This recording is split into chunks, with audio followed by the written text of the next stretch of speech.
গরু উট বকরির জাকাত না দিলে কঠিন শাস্তি।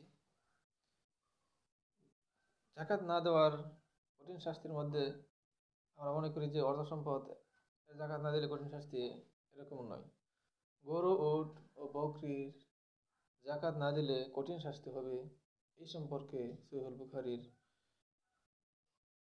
1460 নং হাদিসে বর্ণিত হয়েছে। হযরত আবু জার রাদিয়াল্লাহু আনহু থেকে বর্ণিত, তিনি বলেন, একবার আমি নবী করিম সাল্লাল্লাহু আলাইহি সাল্লামের নিকট উপস্থিত হলাম।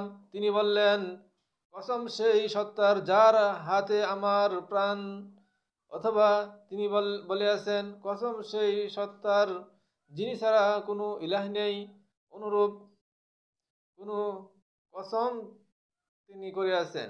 এরপর তিনি বললেন, যে ব্যক্তি উট গরু কিংবা বকরি থাকা সত্ত্বেও তার হক জাকাত আদায় করে না, তবে সেগুলো দুনিয়াতে যেমন ছিল তার চেয়ে অধিক মোটা তাজা করে কিয়ামতের দিন উপস্থিত করা হবে এবং তাকে পদবিষ্ট করবে এবং শিং দিয়ে গুঁতাতে থাকবে, শিং দিয়ে গুঁতাতে থাকবে। যখন শেষ পশুটি তাকে অতিক্রম করবে, তখন পালাক্রমে আবার প্রথমটি ফিরে আসবে। মানুষের বিচার ফয়সালা শেষ না হওয়া পর্যন্ত তার সাথে এইরূপ আচরণ করা হবে। সহিহুল বুখারীর 1460 নং হাদিসে বর্ণিত হয়েছে।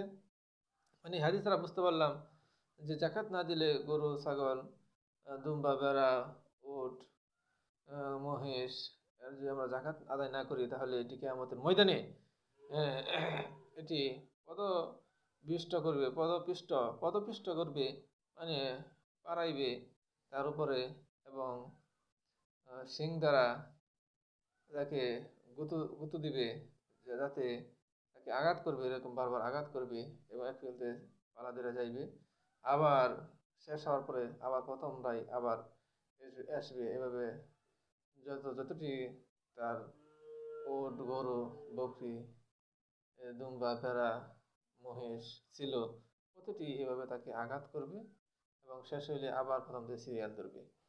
এভাবে বারবার তাকে আঘাত করে প্রথম পর্যন্ত আঘাত করবে, প্রথম পর্যন্ত বিচার ফয়সালা না শেষ হবে। হাসরের মাঠে আল্লাহ তাআলা বিচার ফয়সালা করবেন। এই বিচার ফয়সালা শেষ হওয়ার আগ পর্যন্ত তাকে এরকম আঘাত করতে থাকবে। আল্লাহ তাআলা আমাদেরকে জাকাত আদায় করার তৌফিক দান করুন। যাদের আমরা নেশা পরিমাণ সম্পদের মালিক হয়েছি, আমরা যাতে জাকাত আদায় করতে পারি সেই তৌফিক দান করুন। আর আমাদেরকে আল্লাহ তাআলা যেন সেই ধন সম্পদ দান করেন, যাতে বেশি বেশি করে দান খয়রাত করতে পারি, জাকাত আদায় করতে পারি।